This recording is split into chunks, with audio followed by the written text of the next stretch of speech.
అందరికీ నమస్కారం. జై తెలంగాణ. కారు గుర్తుకే. రాబోయే 4 నెలలు ఇదే టాపిక్ ఇక్కడైనా, సరేనా? ఈరోజు చేవెళ్ళ అన్ని మండలాల నుంచి వచ్చిన బీఆర్ఎస్ పార్టీ కుటుంబ సభ్యుల ఆత్మీయ సమ్మేళనానికి ముఖ్య అతిథిగా వచ్చిన పెద్దలు, మన అందరికీ ముందు చూపు చూపెట్టే మన dynamic working president Kalvakuntla Taraka Ramarao గారికి, పెద్దలు మాజీ మంత్రివర్యులు పట్నం మహేందర్ రెడ్డి గారికి, వేదిక మీద ఉన్న సీనియర్ నాయకులకు కార్తిక్ రెడ్డి గారికి, అవినాష్ గారికి, అనంత్ రెడ్డి గారికి, పెద్దలు వెంకన్న గారికి, మహేందర్కి, నరసింహరావు గారికి, స్వప్నమ్మకు, మాలతమ్మకు, నక్షత్రమ్మకు, గారికి, వైస్ ఎంపీకి వెంకటరంగారెడ్డి గారికి, పెట్టారెడ్డి గారికి, వేదిక మీద ఉన్న గోవర్ధన్కి, రామన్న పేరు పేరున వేదిక మీద చాలా మంది ఉన్నారు. అందరికీ వేదిక ముందు కూర్చున్న కుటుంబ సభ్యులందరికీ, పత్రికా మిత్రులందరికీ పేరు పేరు నమస్కారం.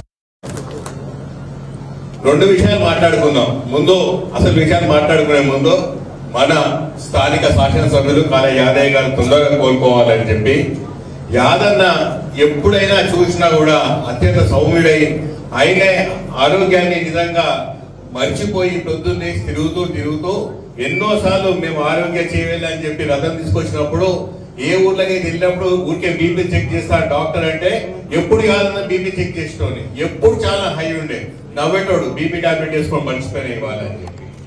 అంటే ఆయన పొద్దున్న లేస్తే తిరగాలన్న ధ్యాస, రాత్రంతా తిరుగుతాడు, పొద్దున్న తిరుగుతాడు.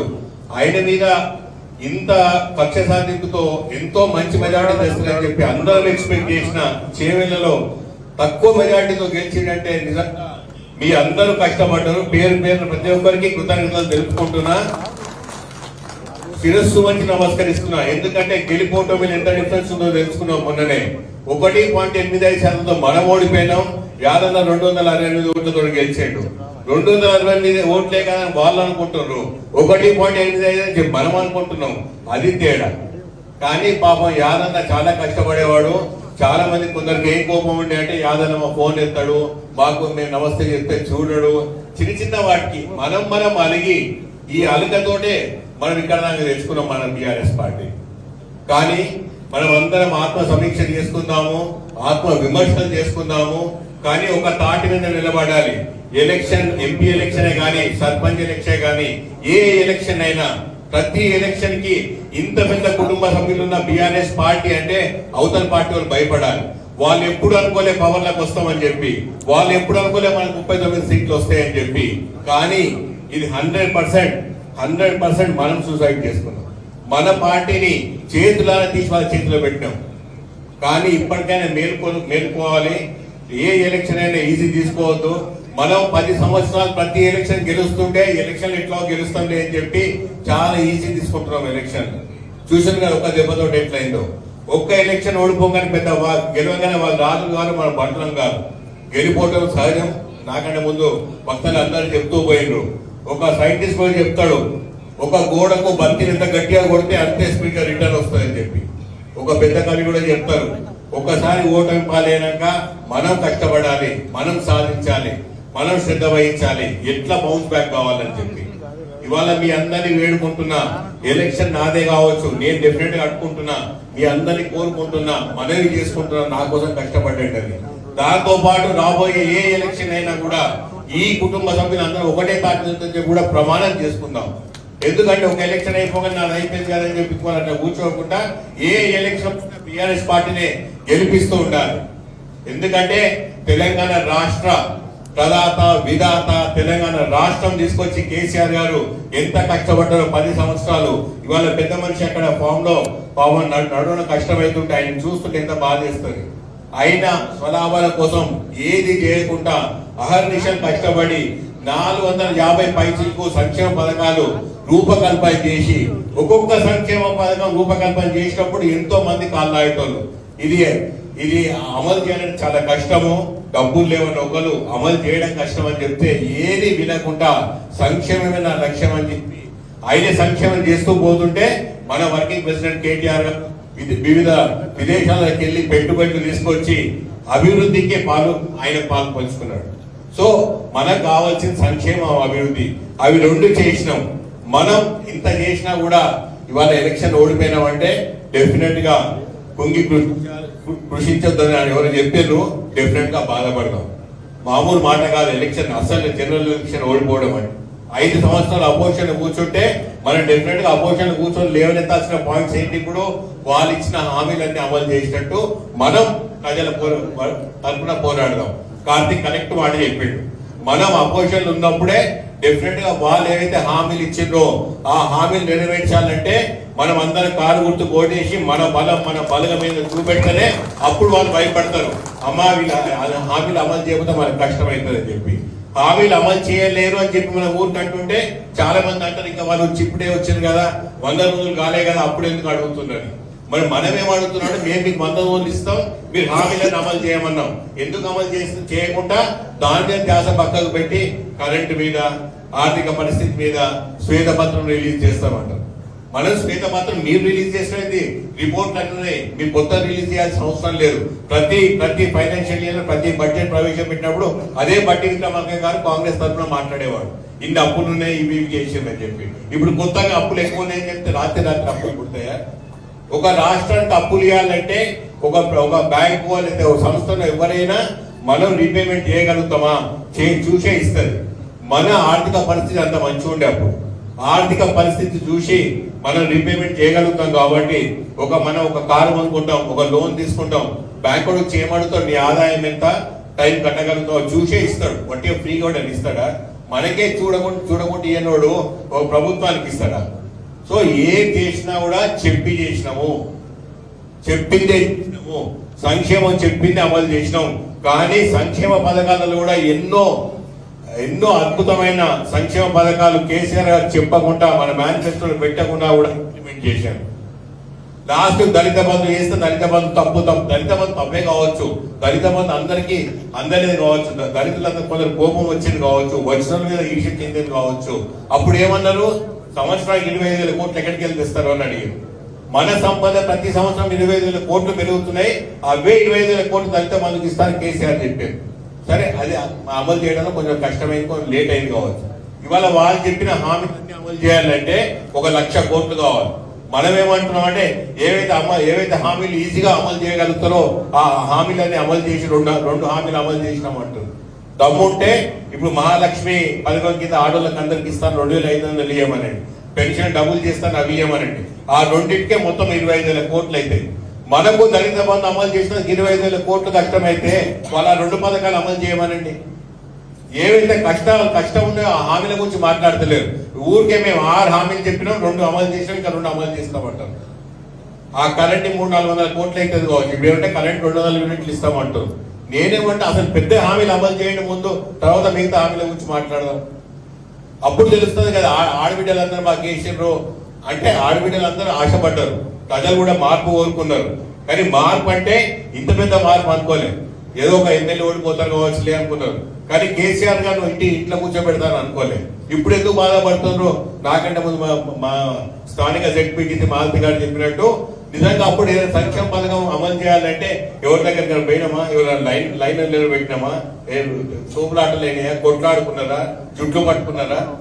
ఏదైతే అది రాత్రే రైతు బంధు మన ప్రభుత్వం ఓడిపోయే ముందు 7,500 కోట్లు ఉన్నాయని చెప్పి మన ఆర్థిక శాఖ మంత్రులు అప్పుడు హరీష్ రావు గారు చెప్పారు.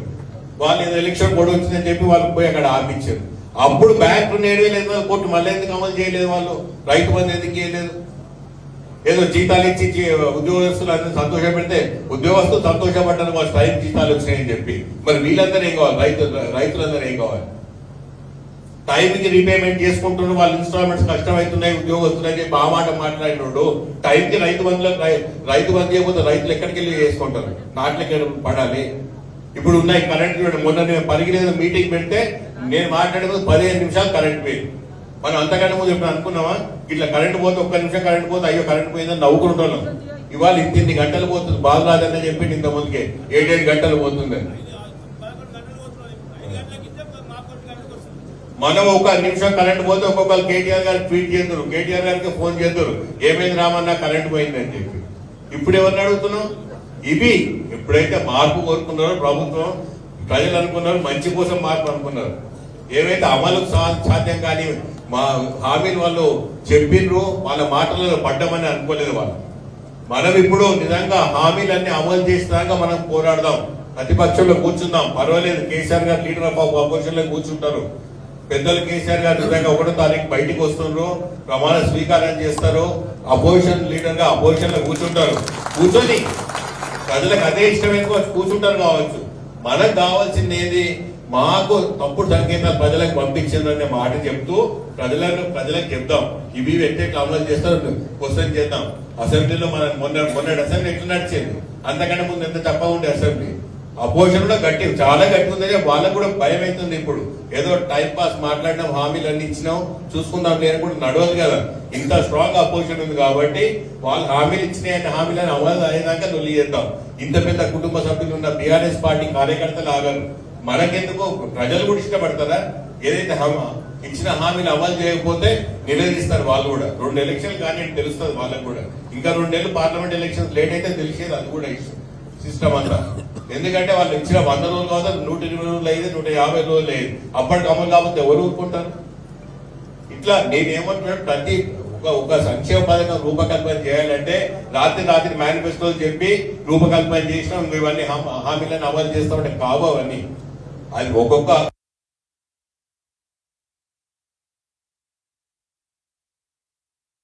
చేయకపోయేటోడు. అందరు అదే అంటుంది. వృద్ధులు లేస్తే ఇదేనా అంటే కూడా అవును, దాని గురించి ఆలోచిస్తా. ఇది కింది దానికి ఎట్లా చేరుతుంది, ప్రతి లబ్ధిదారుడు ఈ సంక్షేమాన్ని యూజ్ చేసుకుంటారని చెప్పి అర్థం చేసుకోండి. సో మనకు అంత మంచి దిశానిర్దేశం చేసి కేసీఆర్ గారు ఉండి అన్ని మంచి సంక్షేమ పథకాలు చేసి ఇంత అభివృద్ధి చేసి ఇవాళ ఒక చేవెళ్ళలేదు చూడండి. ఎన్ని ఇండస్ట్రీస్ తీసుకొచ్చారు కేటీఆర్ గారు మనకు. షాబాద్ లో, వెంకటలో తీసుకొచ్చారు, షాబాద్ లో తీసుకొచ్చారు. మనం అనుకున్న హైవే తీసుకొచ్చుకున్నాం. మనము డిగ్రీ కాలేజ్ ఎన్నో సంవత్సరాలు కాదు అక్కడ మూతపడి ఉండే. మొన్న మళ్ళీ పైసలు పెట్టి మళ్ళీ ఓపెన్ చేయించుకున్నాం. మన బస్ స్టాండ్ కేటీఆర్ గారు అప్పటికప్పుడు సాయం చేస్తే బస్ స్టాండ్ ఎప్పుడు చెన్నారెడ్డి గారు వేసినప్పుడు బస్ స్టాండ్ అది. ఇన్ని సంవత్సరాలు ఏమైంది మరి? మనం 10 సంవత్సరాలు అభివృద్ధి చేసినాం, అన్నిట్లో పాలు పంచుకున్నాం, ప్రతి గడపకు సంక్షేమ పథకాన్ని అందించినాం. ప్రతి తెలంగాణ బిడ్డ సంతోషంగా ఉన్నది. కానీ మనం అదే అనుకున్న బాలనాథ్ చెప్పినట్టు మనం ఇంత సంక్షేమం చేసినాం కాబట్టి మనం డిఫరెంట్ గా చెప్పి కొంచెం అశ్రద్ధ చేసినాం. కానీ చేసిన సంక్షేమ పథకాలే మనం చెప్పుకుందాము. ప్రతి తెలంగాణ గడప దగ్గరికి పోదాం, ఇవన్నీ చేసినాము, రాబోయే రోజులు అద్భుతాలు చేద్దాం, డిఫరెంట్ గా చేస్తాము. ఎందుకంటే మనము కష్టపడ్డాము, మనకు ముందు చూపు ఉంది, మనకు ఆర్థిక పరిస్థితి మీద అవగాహన ఉంది. కానీ వాళ్ళు ఎన్ని రోజులు నడుపుతారు చూద్దాము. మనం అందరం కలిసికట్టు ఉండాలని చెప్పి రాబోయే ఏ ఎలక్షన్ అయినా ఒక తాటి మీద నిలబడాలని చెప్పి అందరం ప్రమాణం చేసుకుందాం మన మనసులో. అప్పుడే కానీ నిజంగా అందరు ముందు ఉంటారు. ప్రతి ఒక్కరు సైనికుడిలాగా మారి ఏ ఎలక్షన్ మనం పోరాడాలని చెప్పి మీ అందరిని కోరుకుంటూ నా మనవి, రాబోయే 6 నెలలు మాత్రం ప్రతి ఒక్కరం అన్ని ఎలక్షన్లకు కుటుంబ సభ్యుల్లాగా ఉందాము. నా ఎంపీ ఎలక్షన్లు వస్తున్నాయి, మీరందరూ కూడా ప్రతి ఇంటికి పోదాం, మంచి సంక్షేమాలు చెప్దాం, వాళ్ళు ఇచ్చిన దొంగ హామీల గురించి మాట్లాడుకుందాం, ముందుకు సాగాలని కోరుకుంటూ నాకు ఈ అవకాశం ఇచ్చిన ప్రతి ఒక్కరికి కృతజ్ఞతలు చెప్తున్నా. జై తెలంగాణ, కారు గుర్తుకే ధన్యవాదాలు. అలాగే మన టైగర్, మన మాజీ మంత్రి గారు, మన ఎమ్మెల్సీ మహేంద్రనాథ్ మాట్లాడాల్సిందిగా కూర్చున్నాం. గౌరవనీయులు మాజీ మంత్రి వర్కింగ్ ప్రెసిడెంట్ కేటీఆర్ గారికి, గౌరవనీయులు ఎంపీ రంజిత్ రెడ్డి గారికి, గౌరవ కార్తిక్ రెడ్డి గారికి, అవినాష్ రెడ్డి గారికి, అనంత్ రెడ్డి గారికి, వెంకరెడ్డి గారికి, మహేందర్ రెడ్డి గారికి, నరసింహరావు గారికి, గోవర్ధన్ గారికి, వేదిక మీద సోదరి స్వప్న గారికి, జెడ్పీటీసీ గారికి, బాలాజీ గారికి, వేదిక మీద ఉన్న నాయకులందరికీ, చేవెళ్ళ నియోజకవర్గ గ్రామం నుంచి వచ్చినటువంటి నాయకులందరికీ కూడా పేరు పేరు నమస్కారాలు. ప్రెస్ వాళ్ళందరికీ నమస్కారాలు. ఈరోజు కేటీఆర్ గారు చేవెళ్ళ నియోజకవర్గ మీటింగ్ పెట్టడం చాలా సంతోషం. మన రంజిత్ రెడ్డి గారిని ఎంపీగా మరి నిలబెట్టినారు కాబట్టి మరి ఎంపీ గారు కూడా గెలిపవలసిన బాధ్యత మనందరికీ కూడా ఉన్నది. అదేవిధంగా షాబాద్లో గౌరవ కేటీఆర్ గారు దేశం అంతటా కూడా మన ప్రాంతానికి పెద్ద పెద్ద సమస్యలు వచ్చే విధంగా కూడా అభివృద్ధి కార్యక్రమం చేసుకోవడం కూడా జరిగింది. మన ప్రభుత్వంలో కూడా చాలా మంచి కార్యక్రమాన్ని తీసుకొని గౌరవ ముఖ్యమంత్రి మాజీ ముఖ్యమంత్రి కేసీఆర్ గారు పేదలకు అండగా ఉండి పనిచేసినటువంటి పార్టీ మనది. మరి ముందు ముందు కూడా మన ఎంపీ ఎలక్షన్తో పాటు ఏ ఎలక్షన్ వచ్చినా కూడా మనమంతా కూడా ముందుండాలని చెప్పుకుంటూ ఈ అవకాశం ఇచ్చిన అందరూ నమస్కారం చెప్పుకుంటూ సరిచేసుకుంటాం. జై తెలంగాణ. థ్యాంక్ యూ అన్న. అందరు కూర్చోండి. ముఖ్య అతిథులు మనం ఎప్పుడెప్పుడు అనే ఎదురు చూస్తున్నటువంటి మన వర్కింగ్ ప్రెసిడెంట్ రామారావు గారిని మాట్లాడవలసిందిగా కూర్చున్నాం. అందరు కూర్చోండి, అందరు కూర్చోండి. జై తెలంగాణ. ఆకలి కాకపోతే గట్టిగా జై తెలంగాణ. చేవెళ్ళు ఒక్కసారి అందరికి నోడాలి. చేవెళ్ళ ఊళ్ళో జై తెలంగాణ. జై తెలంగాణ అంటే పిడికిలు లేపాలి తమ్మి. జై తెలంగాణ. నాయకత్వం. Thank you. గౌరవనీయులు పెద్దలు చేవెళ్ళ శాసనసభ్యులు ఈరోజు అనారోగ్యం ఉండడం వల్ల ఈ కార్యక్రమంలో హాజరు కాలేకపోయినప్పటికీ మరి యాదన్న మీటింగ్ ఉన్నది, మరి మీరు లేకపోతే ఎట్లా అని నేను ఎంపీ గారు ఫోన్ చేస్తే, పర్వాలేదన్నా నా ఆరోగ్యం కోసం మీరు ఫికర్ చేయకండి, నేను కొద్దిగా పరీక్షలు చేయించుకొని వస్తా, మీరు మన కార్యకర్తలు అందరూ వస్తున్నారు కాబట్టి ఇప్పుడు పోస్ట్ పోన్ చేస్తే బాగుండదు, క్యాన్సిల్ చేస్తే బాగుండదు, మీరు కానియండి అని చెప్పి ఈ కార్యక్రమాన్ని ఆశీర్వదించిన మన స్థానిక శాసనసభ్యులు సోదరులు కాళే యాదయ్య గారికి, గౌరవనీయులైన పార్లమెంట్ సభ్యులు, స్థానిక పార్లమెంట్ సభ్యులు, పెద్దలు, మీ అందరి అభిమాన నాయకులు, 5 ఏళ్ల కింద ఆనాడు గౌరవ పెద్దలు కేసీఆర్ గారు ఆశీర్వదించి మీ దగ్గరికి పంపితే ఈరోజు చేవెళ్ల పార్లమెంట్ నియోజకవర్గంలో అందరి వాడుగా, అందరికీ ఆప్తుడిగా, ఆత్మబంధువుగా ఉన్న గౌరవనీయులైన పార్లమెంట్ సభ్యులు సోదరులు గడ్డం రంజిత్ రెడ్డి గారు, మాజీ మంత్రివర్యులు పెద్దలు పట్నం మహేందర్ రెడ్డి గారు, మా తమ్ముడు ఇంద్రన్న వారసుడు పట్లోళ్ళ కార్తిక్ రెడ్డి గారు, గౌరవనీయులైన మరొక తమ్ముడు అవినాష్ రెడ్డి గారు, సోదరి స్వప్న గారు, సోదరి మాలతి గారు, వేదిక పైన ఆశీర్లైన స్థానిక మండల పార్టీ అధ్యక్షుడు తమ్ముడు ప్రభాకర్ రెడ్డి గారు, పెద్దలు అనంత్ రెడ్డి గారు, అదేవిధంగా మా సోదరుడు గోవర్ధన్ రెడ్డి గారు, పోలీస్ రామరెడ్డి గారు, ఇంకా మా దేశమల్ల ఆంజనేయులు గారు, అంజిరెడ్డి గారు, ఇంకా నరసింహరావు గారు, ఇంకా చాలా మంది, బాలరాజు అన్న గారు, పేరు పేరున నేను ఎవరెవరి పేర్లు అయితే చెప్పలేదో జర మనసులో తెచ్చుకొని బయటికి తిట్టకుండా పేరు పేరున వేదిక మీద చాలా మంది పెద్దలు అందరికీ, అదేవిధంగా వేదిక ముందున్న మా తమ్ముళ్ళకి, మా చెల్లెళ్ళకి పేరు పేరున అందరికీ, మా పాత్రికేయ మిత్రులకు హృదయపూర్వకంగా నమస్కారాలు. చాలా మంది పెద్దలు చాలా విషయాలు చెప్పినారు. నేను మీ అందరితో ప్రార్థించేది ఒకటే, కనుక వాళ్ళు కూర్చుంటే మన దేశానికి చూపెడతారు, వాళ్ళని నిలవడానికి, వాళ్ళని కూర్చోబెట్టే పని చేయకూడదు. నాకు ఒక మాట మేమందరూ మాట్లాడుతుంటే ఒకటే అనిపించింది, మనకి నిజంగా ఏం జరిగింది అసలు ఆలోచించుకుంటే, పెద్ద ఇంత బీరిపోయేందుకు, బాధపడేందుకు, కింద మీద అయ్యేందుకు ఏం బాధ అయింది? ఏం జరగలేదు, ఏం ఇబ్బంది ఏం లేదు. 14 ఏళ్ల పాటు కారు బ్రహ్మాండంగా ఉద్యమం ఉరికింది, ఇక్కడ నుంచి ఢిల్లీ దాకా ఉరికింది. ఆ తర్వాత 10 ఏళ్ల పాటు కారు మొత్తం తెలంగాణలోని గల్లీ గల్లీలో ఉరికింది. 24 ఏళ్ల పాటు కారు బ్రహ్మాండంగా 100 కిలోమీటర్ల స్పీడ్ తో ఉరికినాక కొన్ని రోజులు సర్వీసింగ్ పోయింది, అంతే, ఏం కాదు, జస్ట్ సర్వీసింగ్, ఆయిల్ కొట్టియాలి, క్లచ్ ప్లేట్లు మారవాలి, జర బందోబస్తుగా మళ్ళీ అన్ని సెట్ చేసుకొని మళ్ళా చేవెళ్ళ హైవే ఎక్కితే పార్లమెంట్ ఎన్నికల్లో రైమని 100 కిలోమీటర్ల స్పీడ్ తో ఉరుతారు. రేపటి రోజున రంజిత్ రెడ్డి గారిని గెలిపించుకొని మళ్ళా మనకి ఏ గాలే బాగానే ఉన్నామనే మాట మనమే చెప్పే ఒక బంగారు అవకాశం ముంగట్నే ఉన్నది.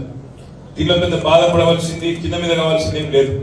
నిజానికి డిసెంబర్ 3 నాడు ఎన్నికల ఫలితాలు వచ్చిన రోజు నేను ఆ రోజు మన సోదరులందరికీ చెప్పిన, రాష్ట్రంలో ఉండే ప్రజలందరికీ కూడా చెప్పిన, ఇప్పుడు మళ్ళీ యాడ్ చేస్తా ఉన్నాను. ఆ రోజు ఏం చెప్పినామంటే, మాకు ప్రజలు 2 సార్లు 14లో అవకాశం ఇచ్చిండ్రు, 18లో అవకాశం ఇచ్చిండ్రు, 10 ఏళ్లు ప్రభుత్వాన్ని నడిపే, రాష్ట్రాన్ని నడిపే అవకాశం ఇచ్చిండ్రు, వాళ్ళకి ఎప్పటికీ రుణపడి ఉంటాం. ఈసారి కొత్త పాత్ర ఇచ్చిండ్రు, ప్రతిపక్ష పాత్ర ఇచ్చిండ్రు, తప్పకుండా ఆ పాత్రలో కూడా ప్రశ్నిస్తూ బలమైన ప్రతిపక్షంగా ప్రజల తరపున గొంతు వినిపిస్తూనే ఉంటామనే మాట చెప్పినాం. ఇవాళ కూడా ఇప్పుడు తమ్ముడు కార్తిక్ రెడ్డి చెప్పిన, సోదరులు ఎంపీ గారు రంజిత్ రెడ్డి గారు చెప్పిన ఒకటి వాస్తవం, బలమైన ప్రతిపక్షం, అందులో తెలివైన ప్రతిపక్షం ఉంటే ఎక్కువ పనులు జరుగుతాయి, ప్రభుత్వంలో ఉన్నదానికంటే ఎక్కువ పనులు అయితే మాట నేను విజ్ఞప్తి చేస్తాం. ఇది మర్చిపోవద్దు, ఎందుకంటే తెలివైన వాడు, అందులో కేసీఆర్ లాంటి తెలివైన నాయకుడు, బలమైన నాయకుడు ఉంటే అవతల ఉన్న వాళ్ళు ఎవరైనా సరే తప్పకుండా ఒళ్ళు దగ్గర పెట్టుకొని పనిచేయాల్సిన పరిస్థితి ఉంటుంది. వాస్తవం ఏంది? నిజానికి మా చెల్లెలు స్వప్న చెప్పింది, అన్నా కొద్దిగా పార్టీని కూడా మంచిగా గత 10 ఏళ్లలో జోడెద్దుల మాదిరిగా పార్టీని ప్రభుత్వాన్ని నడిపింటే బాగుంటుండే. కొద్దిగా ఇటువంటి మీటింగులు ఎన్నికల ముందు కూడా ఎప్పటికప్పుడు 3 నెలలకు ఒకసారి పెట్టినట్టే బాగుంటుండే. మనము మన కార్యకర్తలు ఇంకెక్కువ ఉత్సాహంతో పనిచేసే పరిస్థితి ఉంటుండే అనే మాట చెల్లెలు చెప్పింది. ఎస్, కొన్ని జరిగినాయి. 14లో మన రాష్ట్రం అప్పుడే కొత్తగా ఏర్పడ్డది. కొత్తగా ఏర్పడ్డ రాష్ట్రంలో అప్పుడు మనం ఎన్నో మాటలు పడ్డాం. అసలు తెలంగాణలో మీకు నడపడానికి వస్తుందా, మీకు అంత తెలివి ఉందా, మీకు నాయకత్వం ఉందా, మీకు సీన్ ఉందా, ఇట్లా చాలా మాటలు మాట్లాడిన ఆ రోజు. అందుకే ఆ రోజు కసి మీద పనిచేసాం. ఒక 10 ఏళ్ల పాటు ఒక కసితోని పట్టుదలతోని మనను నవ్వేటోళ్ళ ముంగడ జారిపడొద్దు, మీకు నాయకత్వ లక్షణాలు ఉన్నాయా అంటున్న వాళ్లకు తెలంగాణను నెంబర్ 1 రాష్ట్రంగా చేసి పెట్టాలనే ఒక కమిట్మెంట్ తోని సొంత పని చేసుకుంటే, సొంత ఇల్లు కట్టుకుంటే ఎంతైతే ప్రేమతో చేస్తామో గత 10 ఏళ్ళు అట్లా కమిట్మెంట్ తో పనిచేసినాం. కాబట్టి ఇవాళ తెలంగాణ భారతదేశంలో ఎన్నో రంగాలలో నెంబర్ 1 గా ఉన్నది అనే మాట కూడా నేను ఈ సందర్భంగా మీకు విజ్ఞప్తి చేస్తా ఉన్నాను. సరే, ఆ కమిట్మెంట్ లో రాష్ట్రం కోసం పనిచేసుకుంటూ పోయే క్రమంలో ఒక మాట అనుకున్నాం. ఏమనుకున్నాం? కింద వార్డు మెంబర్ నుంచి మొదలు పెడితే పైన పార్లమెంట్ మెంబర్ దాకా అందరూ మనోళ్ళే ఉన్నారు కదా. వార్డు మెంబర్లలో 90% మనోళ్ళే, సర్పంచ్లలో 80% మనోళ్ళే, అదే విధంగా ఎంపీటీసీలు మనోళ్ళే, జెడ్పీటీసీలు మనోళ్ళే, ఎంపీపీలు మనోళ్ళే, ఎమ్మెల్యేలు మనోళ్ళే, ఎమ్మెల్సీలు మనోళ్ళే, ఎంపీలు మనోళ్ళే, ప్రభుత్వమే మనది, మున్సిపాలిటీలు, జెడ్పీటీసీలు మొత్తం మనోళ్ళే ఉంటారు కదా. కాబట్టి కిందికెళ్ళి మీ దాకా మనమే ఉన్నాం. మరి మన నాయకులు మాట్లాడితే, మన మంత్రులు మాట్లాడితే, మన ఎమ్మెల్యేలు మాట్లాడితే, మన గౌరవ ప్రజాప్రతినిధులు మాట్లాడితే పార్టీ మాట్లాడినట్టు కాదా, ఇది పార్టీ గొంతు కాదా, పార్టీ మంచిగానే ఉంది కదా అనుకొని ఒక వేగంగా పనిచేసుకుంటూ పోయే క్రమంలో ముంగట పోయినాం. కానీ ఒక చిన్న పాయింట్ మిస్ అయిన మనం వాస్తవమే. ఒకవైపు పార్టీలో కొంతమంది పదవుల్లో లేని నాయకులు, ఉద్యమంలో మొదటి నుంచి ఉన్న నాయకులు ఉన్నారు, మధ్యలో వచ్చిన వాళ్ళు ఉన్నారు, ప్రభుత్వంలోకి వచ్చిన తర్వాత వచ్చిన వాళ్ళు ఉన్నారు, రకరకాల సందర్భాల్లో వచ్చిన వాళ్ళు ఉన్నారు. వాళ్ళందరినీ సమన్వయం చేయడంలో, వాళ్ళందరినీ కోఆర్డినేట్ చేయడంలో మాత్రం కొంత లోపం జరిగిన మాట వాస్తవం. తప్పకుండా బలంగా ఆ లోటును పూడ్చుకునే ప్రయత్నం బలంగా భవిష్యత్తులో చేసే బాధ్యత నేను తీసుకుంటా అని చెప్పి కూడా మీ అందరికీ సందర్భంగా హృదయపూర్వకంగా విజ్ఞప్తి చేస్తాం. తప్పకుండా మనం ఇంకా చాలా పనులు చేయవలసిన అవసరం ఉంది. ఏం జరిగింది నిజానికి? ఒకవైపు మనమేమో సరే, కొంత రాజుగారి పాలకత కూడా జరిగింది మీ చేవలలో. రాజుగారి పాలకత తెలుసా మీకు? రాజుగారి ఇంట్లో పెళ్లి అవుతారు. రాజుగారు ఏం చెప్పారు? మరి లగ్గం అంటే పాలకోవా చేయాలి, పాలు పెట్టాలి, ఛాయ్ పోయాలి, వచ్చిన మసీదులకు మర్యాదలు చేయాలి. సరే, అందరూ పాలు పోయి మా ఇంటి కూడా పెద్ద గిన్నె పెడతాం, పెద్ద దాన్ని ఏమంటారు, గంగాలం. సరే, గంగాలం అనుకుందాం. మీ చేవలలో ఏమంటారు నాకు గంగాలం ఒకటి పెట్టి గంగాలంలో పాలు పోయి ఏం చెప్పిందంట రాజుగారు. అందరు ఏమనుకున్నారు? మా అవినాష్ రెడ్డి ఏమనుకున్నాడు అంటే కార్తీక్ అన్న చేస్తారని అవినాష్ అనుకున్నాడు. అనుకుని ఆయన పోయి నేను ఒక్కరిని పోయకపోతే ఏమవుతుందని నీళ్ళు పోసిండు. కార్తీక్ ఏం చేసిండు? మా అవినాష్ గారు వస్తాడులే అని కార్తీక్ కూడా నీళ్ళే పోసిండు. మహేందర్ అన్న ఏం చేసిండు?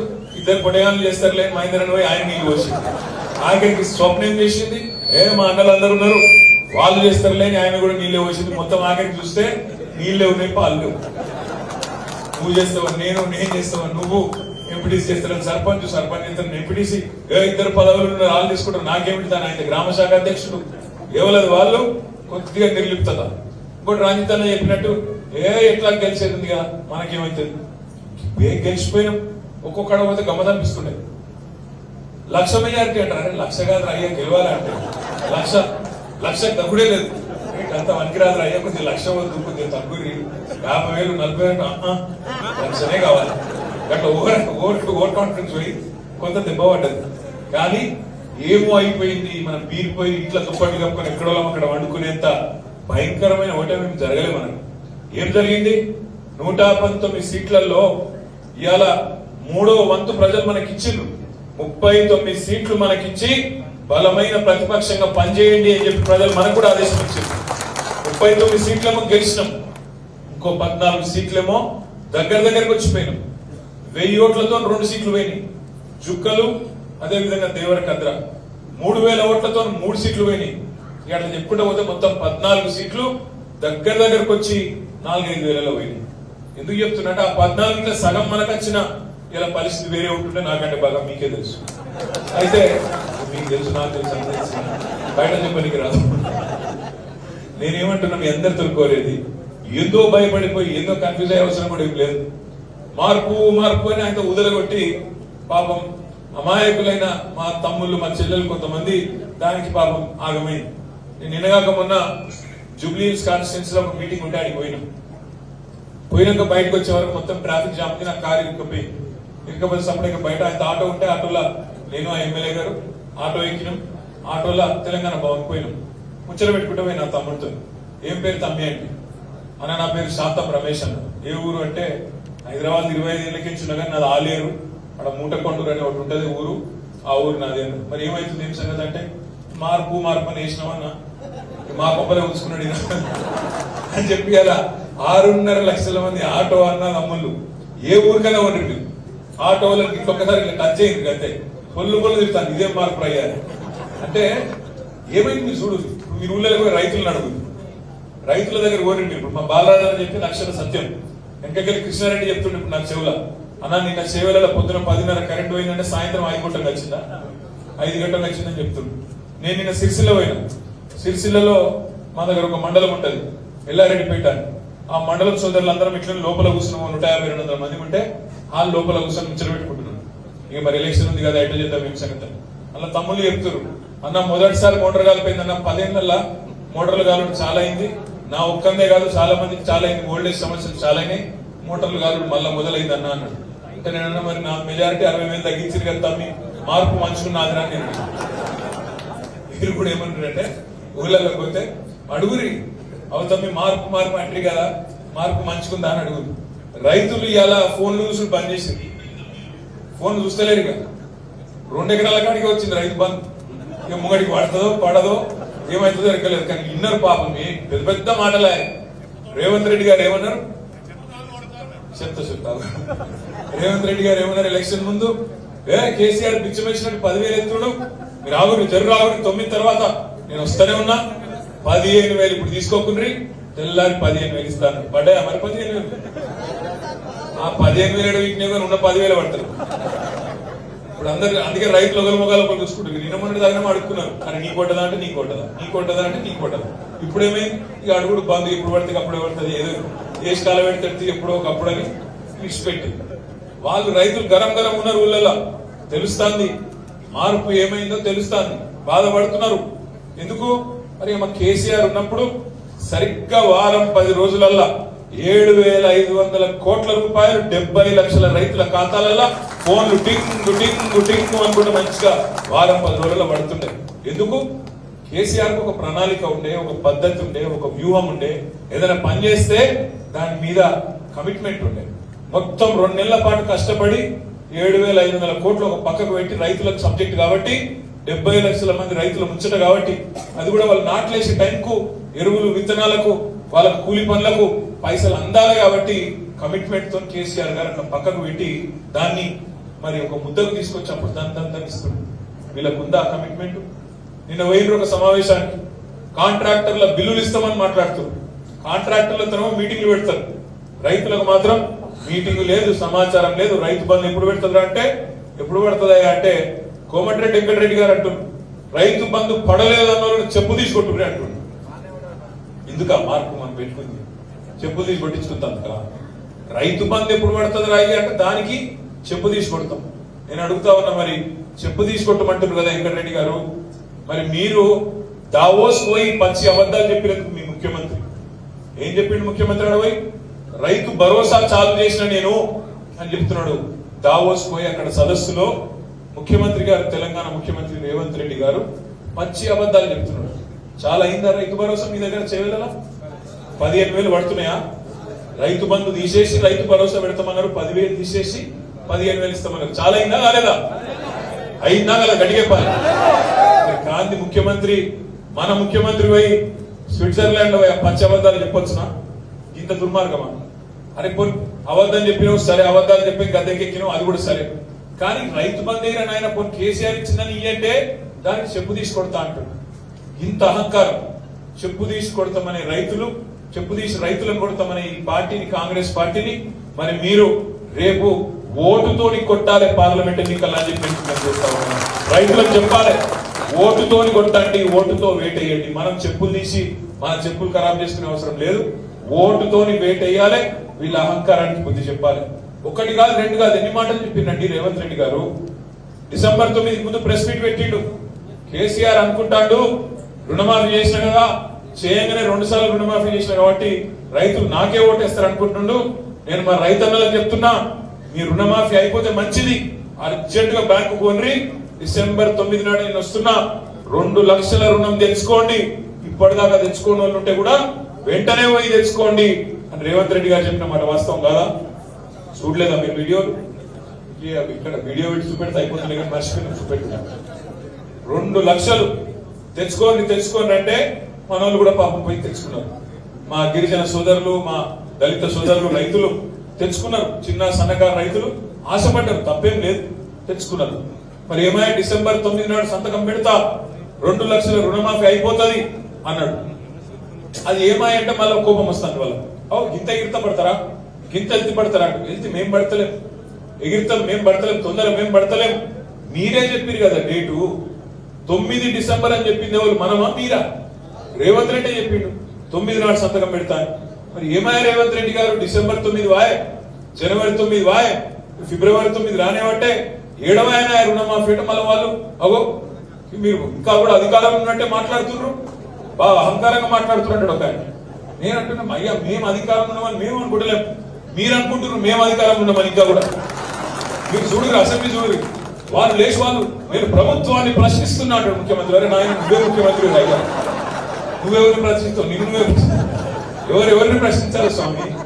లేచి నేను ప్రభుత్వాన్ని ప్రశ్నిస్తున్నా. పాప ఆయన ఇంకా అలవాటు అయితే లేదు పాత్ర.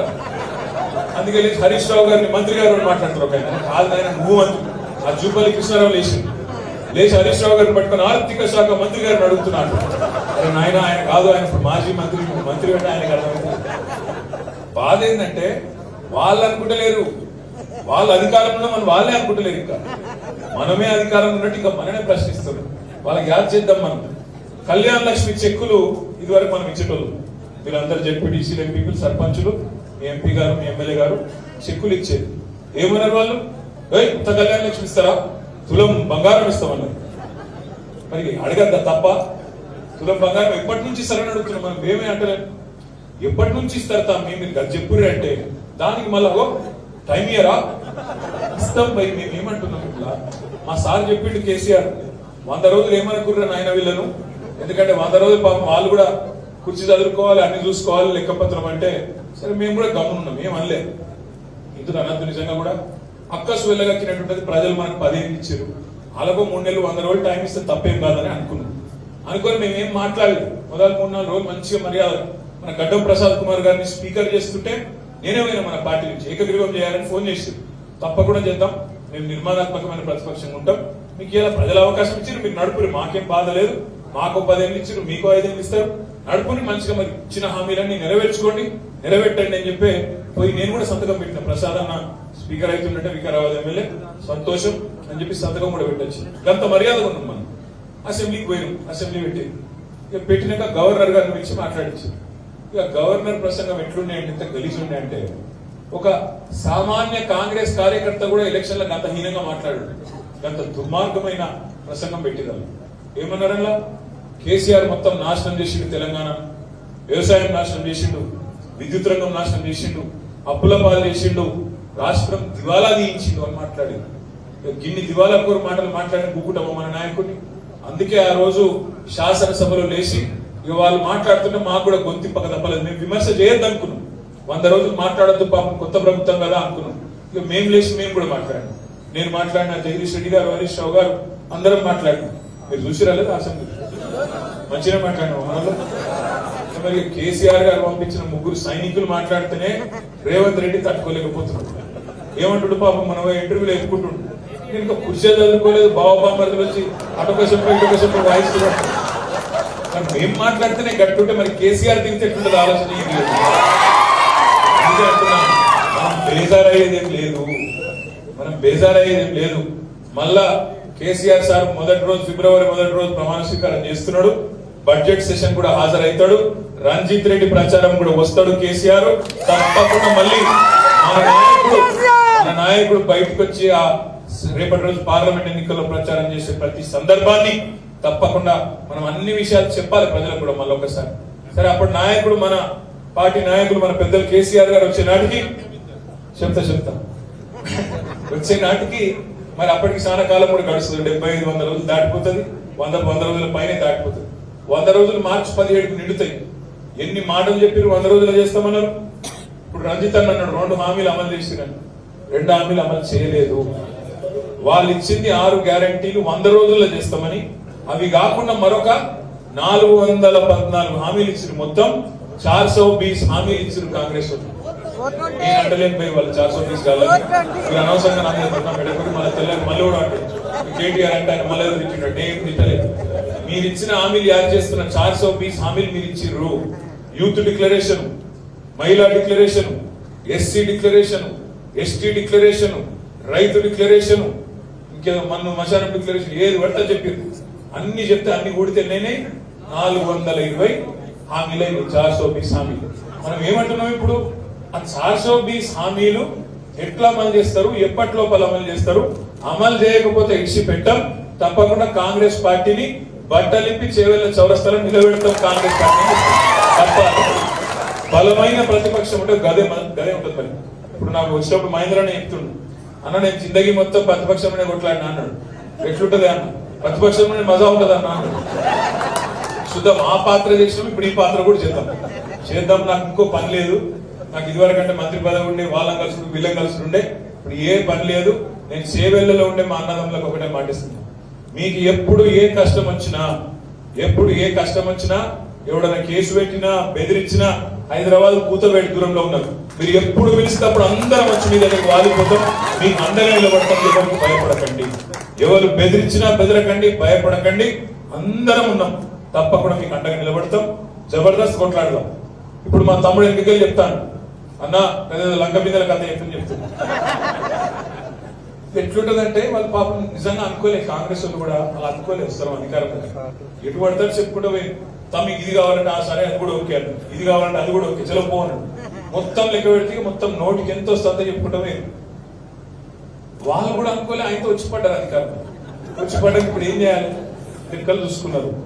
నేను పేరు చెప్తే బాగుండదు కానీ 2-3 మంత్రులు కూడా ప్రైవేట్ గా మాట్లాడినప్పుడు వాళ్ళు కూడా ఏదో చెప్పినాం కానీ అయితే పాప ముఖ్యమంత్రి గారు ఆయనకి ఇదివరకు మంత్రిగా పనిచేసిన అనుభవం లేదు. ఆయన సెక్రటరియట్ లో మనం మీటింగ్ పెట్టి అలా చెప్తుండు, మేము ఇక్కడ లంక బిందెలు ఉంటాయి అనుకుని వచ్చిన మీరు అన్ని ఖాళీ కుండలే ఉన్నాయి. అసలు నాకు తెలియక అడుగుతా, లంక బిందెల కోసం ఎవరు తిరుగుతారు? లంక బిందెలు 7 ఉంటాయి. పాడుపడ్డ గుళ్ళల్లా, పాడుపడ్డ కోటలల్లా, పాడుపడ్డ గడీలల్లా గన్లుంటాయి. ఎవరు తిరుగుతారు వాటి కోసం? గడపారలు పట్టుకొని, తడపారలు పట్టుకొని అర్ధరాత్రి ఎవ్వడు కనబడకుండా మంచిగా దుప్పటి కప్పుకొని పోయి కొంతమంది సాటులు అవుతా ఉంటారు. వీటి కోసం అంటే సెక్రటరీకి వచ్చినట్టు తీసుకొని రోజుల చేత రాష్ట్రం అంటే సరిగా నడవని, వాళ్ళు నడపని, మనకేం ఇబ్బంది లేదు, మనకేం ఈర్ష లేదు, ద్వేషం లేదు. ప్రజలు మనకు 10 ఏళ్ళు ఇచ్చిరు, వాళ్ళకి 5 ఏళ్ళు ఇచ్చిరు. మన 5 ఏళ్ళు నిలుపుకుంటారా? ఏం చేస్తారు? వాళ్ళని చూడాలి, మనం కూడా చూడాలి. చూద్దాం ఎంత రాష్ట్రంలో రేపు ఏమవుతుందో మనకు కూడా తెలియదు, వాళ్ళకు కూడా తెలియదు. చూద్దాం. నేను మిమ్మల్ని అనేది ఒకటే, మిమ్మల్ని కోరేది ఒకటి, మనం ఇప్పుడు ప్రజల తరపున అడగాలి. ఏం అడగాలి? వాళ్ళు ఏమన్నారు? 500 రూపాయల బోనస్ ఇస్తామన్నారు కింటాలు అన్నారా లేదా? మరి రేపు ఏప్రిల్లో కోతలు అయితే మీ దగ్గర చివరిలో కోతలు ఎప్పుడైతే? ఇప్పుడు కాదు, అయ్యో చెప్పండి. పూలు పనులు వచ్చి మీ దగ్గర వరి లేదు, అసలు వరి లేదా? కొద్దిగానే ఉందా? షాబాద్ ఉంటుందా? షాబాద్ లో రియల్ ఎస్టేట్ ఉంది. షాబాద్ కోర్టు అసలు ఏమని ఎన్ని మాటలు అన్నారా మీరు? రంగారెడ్డి జిల్లాలో తెలంగాణ ఉద్యమంలో రేట్లు పెరిగాయి, రేట్లు పడిపోతాయి. ఏమైనా రేట్లు పెరిగిందా సేవలో మొత్తం? నేను రాంగరంగ రంజిత నడిస్తే ఇంకెప్పటి నాకు ఛాయ్ తాగుదామని నేను ఉత్తగా అడిగిన. మంచి కట్టుకున్నాం, ఇక్కడ ఇల్లు కట్టుకున్నాం, మరి ప్రజలకు అందుబాటులో ఉండే తనకి ఇక్కడనే ఓటు రాయించుకున్నా, ఇక్కడనే ఉంటున్నా అని చెప్పి సంతోషం అన్న, మంచిగా అట్లే ఉండని చెప్పి నేను అడిగిన. ఏముండేదో ధర ఇడ అన్న, ఏమన్నా ఉంటుందో ఒక 3-4 కోట్లు అయితే కంపల్సరీ ఉంటుంది. మాకు చక్కెర పడిపోయిన తక్కువ చెప్పినాడు. ఎన్కపల్లినే 3-4 కోట్లు ఉందంటే 10 కోట్లు తక్కువ చేసి ఎంపీ కావాలి అంటే ఎట్లయిందంటే ఇప్పుడు చూస్తే ఎన్ని మాటలు అన్నారు. తెలంగాణ వచ్చినాడు మొత్తం భూముల ధరలు డామ్మంటాయి, తెలంగాణ వస్తే నష్టమైంది అన్నారు. హైదరాబాద్ బంగారం వల్ల కాలేదు. హైదరాబాద్ లో ఒక గజం భూములలో కూడా ఇలా బంగారం లేదు పరిస్థితి. ఎట్లయింది హైదరాబాద్? అమెరికాకి వెళ్ళి వచ్చిన రజనీకాంత్ చెప్తుండ్రు చెన్నైకి వెళ్ళి వచ్చి, ఇది హైదరాబాద్ కాదు న్యూయార్క్ అనిపించింది నాకు, సూపర్ స్టార్ రజనీ కూడా చెప్తుండ్రు. కానీ ఇక్కడ ఉన్న మన ప్రతిపక్ష గజనీలకు మాత్రం అర్థమైంది. అట్లా అయింది పరిస్థితి. సరే మంచి చేసినాం, మంచిగా పని చేసినాం, దురదృష్టం రకరకాల కారణాలతో స్వల్ప తేడాతో ఓడిపోయినందుకు భయపడేది లేదు, బాధపడేది లేదు, బెదిరిపోయేది అంతకంటే లేదు. అక్కడక్కడ ఉంటాయి. ఓ సర్పంచ్ని గుంజుకపోతారు, ఒక ఎంపీటీసీ గుంజుకపోతారు, వాళ్ళని బెదిరిస్తారు, వీళ్ళని బెదిరిస్తారా, నీ బిల్లా పెడతా అంటారు, నీ మీద కేసు పెడతా అంటారు. కొంతమంది పోయేటోళ్ళు పోతారు, దానికి బాధపడకూడదు. ఎందుకంటే ఎందుకు చెప్తున్నా అంటే ఒకరో ఇద్దరో ముగ్గురో నలుగురో నాయకులు పోయినంత మాత్రాన ఇక్కడ వేల లక్షల మంది చాకులు లాంటి కార్యకర్తలు ఉన్నారు. ఇళ్ళకెళ్ళి మళ్ళీ కొత్త నాయకత్వాన్ని తయారు చేసుకుందాం. పోయేటోళ్ళని పోనీ ఏం బాధలు. పోయేటోళ్ళు ఎవరైనా పోతే తప్పకుండా పోనీంది, వాళ్ళని నవ్వాడకుండా పట్టుకొని అప్పుడు బలవంతంగా వాళ్ళకి బద్దలు కట్టుడు వద్దే వద్దు. పోయేటోళ్ళు పోని క్లీన్ గా ఫ్రెష్ గా మంచిగా కొత్త తరం నాయకత్వాన్ని తయారు చేసుకుందాం. మీరు అండగా నిలబడండి సల్మాన్, మీరు గట్టిగా అండగా నిలబడండి, ధైర్యం ఇవ్వండి అన్న, మీరు ముంగట్టు నడవండి అనండి. కిందికి వెళ్ళి మీ దాకా మంచిగా కమిటీలు వేసుకుందాం. గ్రామ స్థాయి నుంచి మండల స్థాయి నుంచి బూత్ కమిటీ నుంచి పునర్నిర్మాణం చేసుకుందాం. రాష్ట్ర కమిటీ దాకా పల్లెట్ బ్యూరో దాకా మంచిగా కొత్తగా వేసుకుందాం. ఒక్కటే పని చేద్దాం, కాంగ్రెస్ పార్టీని ప్రజాక్షేత్రంలో చీల్చి చెండాడుదాం. ప్రజలకు ఇచ్చిన హామీలు నిలబెట్టేదాకా ఒక్కొక్క హామీ నిలబెట్టేదాకా వెంటాడుదాం. తప్పకుండా నాకైతే విశ్వాసం ఉంది. ఎక్కువ సమయం పట్టదు. ఇప్పటికే ప్రజలు చూస్తున్నారు. బస్సులలో మరి లేడీస్ కొట్టుకుంటుంటే మనకు చూస్తే మనకే మంచిగా అనిపిస్తలేదు. అటు బస్సులలో లేడీస్ బాధపడుతున్నారు, ఇటు టికెట్ కొనుక్కున్న మొగోళ్ళు కూడా బాధపడతారు, బయట ఆటో వాళ్ళు బాధపడుతున్నారు, ఊళ్ళో పోతే రైతులు బాధపడతారు. కాబట్టి రాష్ట్రంలో ఈరోజు అప్పటికే ఇంత 50 రోజుల స్వల్ప వ్యవధిలోనే ఈ ప్రభుత్వం కావలసినంత వ్యతిరేకత ముట్టగట్టుకున్నది. ఇంకా కూడా తప్పకుండా రాబోయే రోజుల్లో జరుగుతాయి. ఇప్పుడు మా రంజిత్ రెడ్డి అన్న ఒక మాట చెప్పింది, నేను సవరించబోతా ఉన్నా. మీరు తప్పు చెప్పారు. లెక్క మహాలక్ష్మి అనే పథకం, ఒక్క మహాలక్ష్మి అనే పథకం. నేను మీ నాయకులందరినీ కూడా కోరుతున్నా, మీరు మాట్లాడేటప్పుడు లెక్కలు కరెక్టే చెప్పాలి. మనం మాట్లాడేటప్పుడు ముఖ్యంగా, ఎందుకంటే వేదిక ముందు కూర్చున్న మన తమ్ముళ్ళు కానీ చెల్లెళ్ళు కానీ వాళ్ళు కరెక్ట్ వినాలి, వాళ్ళు కరెక్ట్ గా అర్థం చేసుకోవాలి, కింద కూడా కరెక్ట్ గా చెప్పాలి. మహాలక్ష్మి ఒక్క పథకం, అందులో 3 ఉన్నాయి. ఫ్రీ బస్ ఉన్నది, 500 రూపాయలకి సిలిండర్ ఉన్నది, నెలకు 2500 రూపాయలు ఇచ్చే ఇంకో కార్యక్రమం కూడా ఉన్నది. మొన్న ఓట్ల లెక్క ప్రకారం శాసనసభలో మన రాష్ట్రంలో మహిళలు 18 ఏళ్లు నిండిన మహిళలు 1,57,00,000 మంది ఉన్నారు. ఒకరు కాదు, ఇద్దరు కాదు, 1,57,00,000 మంది ఉన్నారు. మీరేం చెప్పారు ఎన్నికలలో? ప్రతి మహిళకు నెలకు 2,500 ఇస్తామని చెప్పారు. మరి ఇవాళ ఎదురు చూస్తున్న వాళ్ళు ఎంతమంది అంటే 1,57,00,000 మంది మహిళలు. 1,57,00,000 మంది మహిళలకు మరి నెలకు 2,500 ఇస్తే నెలకే 4,000 కోట్లు అవుతుంది. సంవత్సరానికి 48,000 కోట్లు అవుతుంది. ఒక్క పథకం 48,000 కోట్లు అవుతుంది. సరే, అందులో మీరు అన్నట్టు మా బాలరాజు అని చెప్పిండు, ఎవరు చెప్పారో యాదకి లేదు నాకు, కొన్ని ఫిట్టింగ్లు పెడతారు. ఇంట్లో టీవీ ఉంటే బంధు, ఇంట్లో ఎవరు చెప్పారు ఇది బందట అది బందట కొరిలు పెడతారు. మరి మనం ఊకుందాం సపరేక. ఎందుకు చెప్పలే ఎలక్షన్ ముంగట సంతకాలు పెట్టి ఉప ముఖ్యమంత్రి ముఖ్యమంత్రి సంతకాలు పెట్టి గ్యారంటీ కార్డు ఇచ్చారు. నాది గ్యారంటీ సంతకాలు పెట్టించారు. మరి ఉత్తరం ఉన్నాయాలి బదిలేద్దాం. మరి ఎలక్షన్ల ముంగట ఎందుకు చెప్పలే నువ్వు? మరి కారు ఉంటే కట్టు, టీవీ ఉంటే కట్టు అని ఇదివరకు ఎందుకు చెప్పలేదు? ఆ రోజేమో ఓట్ల కోసం అందరికి ఇస్తామన్నారు.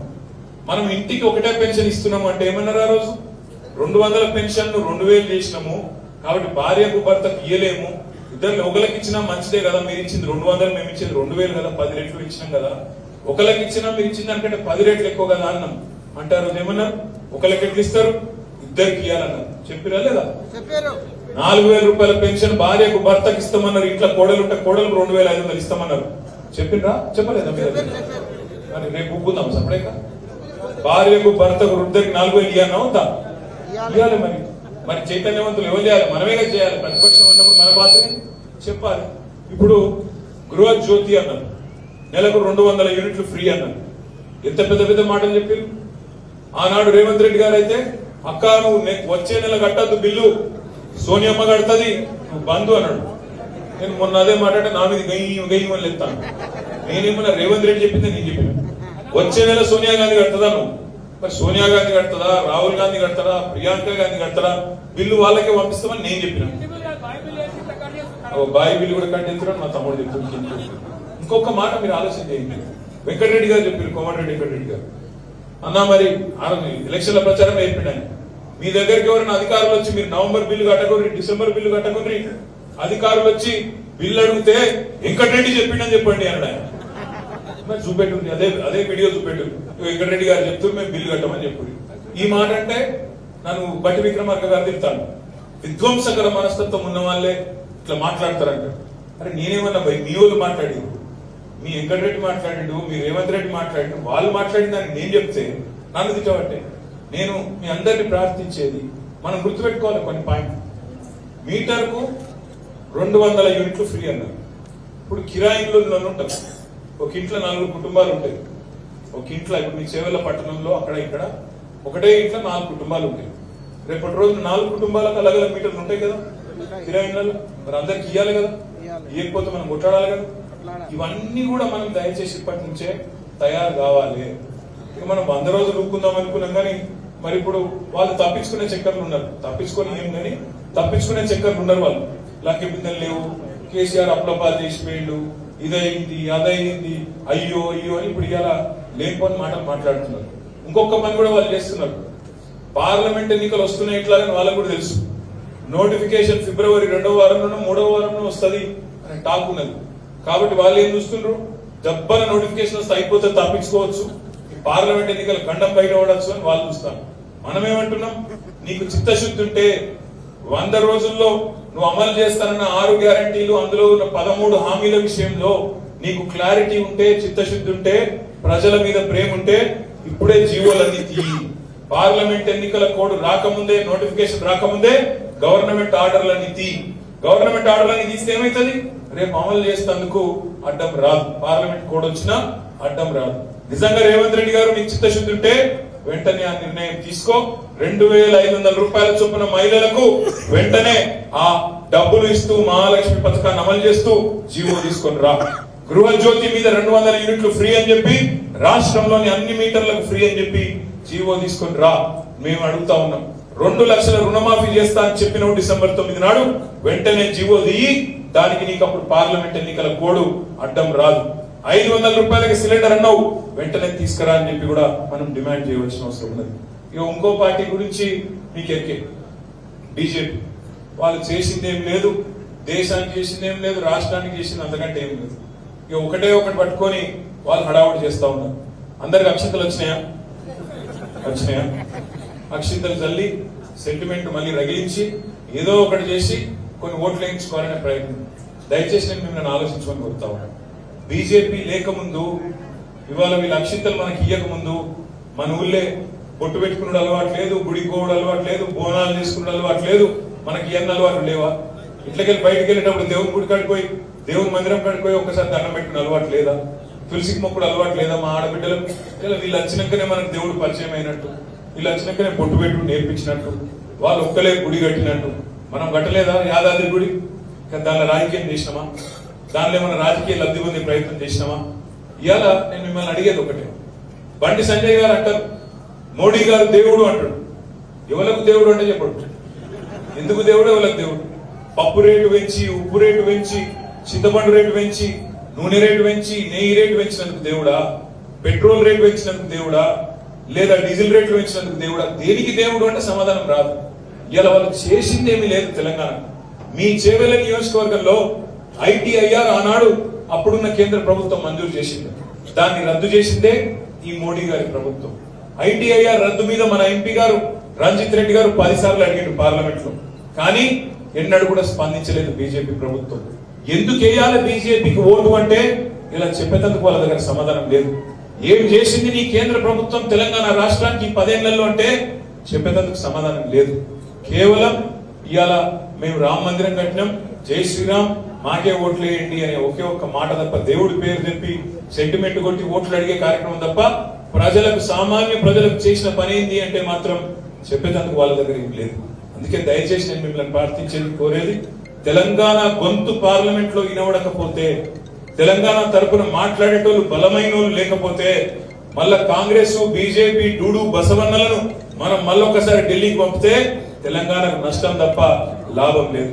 తెలంగాణకు లాభం కావాలంటే రేపు బలంగా అక్కడ మన గొంతింపించేటోళ్ళు ఉండాలి, బలంగా మన కోసం కొట్లాడేటోళ్ళు ఉండాలి. తెలంగాణకు అన్యాయం జరుగుతుంటే గట్టిగా మాట్లాడి గల్లావట్టి నిలదీసే బలమైన నాయకుడు మీ గడ్డం రంజిత్ రెడ్డి రూపంలో ఇలా మీకున్నారు. తప్పకుండా గౌరవ పార్లమెంట్ సభ్యులు, మీకు అందుబాటులో ఉండే నాయకుడు, మీకు ఆప్తుడైన నాయకుడు, మీ కష్టంలో ఆరోగ్య రథాన్ని కూడా పంపించిన నాయకుడు. అట్లాంటి నాయకుడిని మంచి మెజారిటీతో గెలిపించుకోండి. నాకు తెలుసు గ్రామాలలో మన కారు ఓవర్లోడ్ అయింది, మనకు నాయకులు ఎక్కువైపోయిన ప్రతి గ్రామంలో. అంతేనా నేను చెప్పింది కరెక్టేనా? ఎట్లుంటదంటే గ్రామాలలో ఇప్పుడు పాలూరు ఉంటుంది, పెద్ద వెంకటరెడ్డి, చిన్న వెంకటరెడ్డి, నడుపు వెంకటరెడ్డి ఉంటుంది.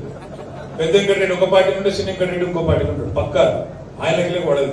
ఎందుకు రాబోయే అంటే నాకు తెలియదు, ఆయన అంటున్నాడు కాబట్టి నేను ఇంట్లో ఉంటాను అంతే. ఇప్పుడు అట్లా కుదరది. ముగ్గురు వెంకటరెడ్డిలు ఒకటే పార్టీ ఉండాలి, కంపల్సరీ కలిసి పనిచేయాలి. మనం రేపటి రోజున మన తెలంగాణ గొంతు పార్లమెంట్ లో వినబడేటట్టు కలిసికట్టుగా పనిచేయాలని చెప్పి మీ చిన్న చిన్న వ్యక్తిగతమైన విభేదాలుంటే పక్కన పెట్టి పార్టీ ఇంట్రెస్ట్ లో, తెలంగాణ ప్రజల ఇంట్రెస్ట్ లో కలిసికట్టుగా పనిచేయాలని చెప్పి మిమ్మల్ని అందరినీ కూడా హృదయపూర్వకంగా కోరుకుంటూ, మరి మన ఎమ్మెల్యే యాదయ్య గారు కూడా తొందరగా ఆరోగ్యం బాగా వారు కూడా తిరిగి మీ అందరి మధ్యన బ్రహ్మాండంగా ఆయన ఎలక్షన్ ఎంతైతే గట్టిగా తిరిగిండో తిరగాలని కూడా కోరుకుంటూ, ఆఖరికి ఒక్కటే ఒక్క మాట, ఈ సంవత్సరంలో ఒక రంజిత్ ఎలక్షన్ లేదు. దీని తర్వాత వెంటనే మీ ఎలక్షన్లు ఉన్నాయి, వెంటనే పంచాయతీ ఎలక్షన్లు ఉన్నాయి, ఎంపీటీసీ ఎలక్షన్లు ఉన్నాయి, జెడ్పీటీసీ ఎలక్షన్లు ఉన్నాయి, సొసైటీ ఎన్నికలు ఉన్నాయి, మున్సిపల్ ఎలక్షన్లు కూడా ఉన్నాయి. మీరు ఒక్క మాట మర్చిపోకండి, పార్లమెంట్ ఎన్నికల్లోనే మీరు పునాది వేసుకోవాలి మీ ఎలక్షన్. మీరు ఎవరెవరైతే కొట్లాడాలనుకుంటున్నారో మండలంలో, జెడ్పీటీసీలలో, సర్పంచ్లలో, కౌన్సిల్లో, మున్సిపల్ కౌన్సిల్లో ఇప్పుడే పునాది వేసుకోండి. ఇప్పుడు ఒక్కసారి దబ్బన మీరు తప్పు చేస్తే, ఇప్పుడు దబ్బన తప్పు చేసి మీ వార్డులో, మీ డివిజన్ లో, మీ గ్రామంలో, మీ మండలంలో కాంగ్రెస్ కో బీజేపీకో మెజారిటీ వస్తే అక్కడ మీకు పోటీగా నలుగురు నాయకులు వెంటనే తయారవుతారు. వాళ్ళకి ఆశ పుడుతుంది, అరే ఇక్కడ మెజారిటీ వచ్చింది పార్లమెంట్ ఎలక్షన్ లా, రేపు నేను గెలుస్తా అక్కడ స్థానిక సంస్థల ఎలక్షన్ లా అని చెప్పి వాళ్ళకి ఆశ పుడుతుంది. వాళ్ళు వెంటనే వాళ్ళు కూడా రంగంలో దిగుతారు. అందుకే నేను మిమ్మల్ని కోరేది, ప్రజల్లో ఆల్రెడీ ఉంది పశ్చాత్తాపం ఉంది, అయ్యో ఎంత పని అయిపోయాయనే బాధ. దాన్ని మనకు అనుకూలంగా మలుచుకోవడంలో మనమే ఇల్లు తిరగాలి. ఇంతకుముందు తమ్ములు మాట్లాడితే ఎవరో ఒకరు అన్నారు, అన్న మనం ఇంటింటికి పోలేదు, కొద్దిగా సరిగ్గా వర్కౌట్ చేసుకోలేదు అన్నారు. గడ్డం వెంకటరెడ్డి చెప్పినట్టున్నాడు, ఆ పని మాత్రం ఈసారి కానివ్వండి. షాబాద్ లో మా తమ్ముడు అవినాష్ అన్నాడు, అన్న కష్టపడ్డం కానీ అనుకున్న రిజల్ట్ రాలేదు లోకల్ క్యాండిడేట్ కావడం వల్ల అన్నాడు. ఈసారి క్యాండిడేట్ మరి కాంగ్రెస్ వాళ్ళు కానీ బీజేపీ వాళ్ళు కానీ మళ్ళా ఎవరు వచ్చినా తప్పకుండా ఈసారి మాత్రం కమిట్మెంట్ తో కష్టపడదాం. మన పార్టీ ఎక్కడనైతే మొన్న కోల్పోయిందో కొంత ఓటును ఈసారి తిరిగి అక్కడనే సాధించుకునే దిశగా.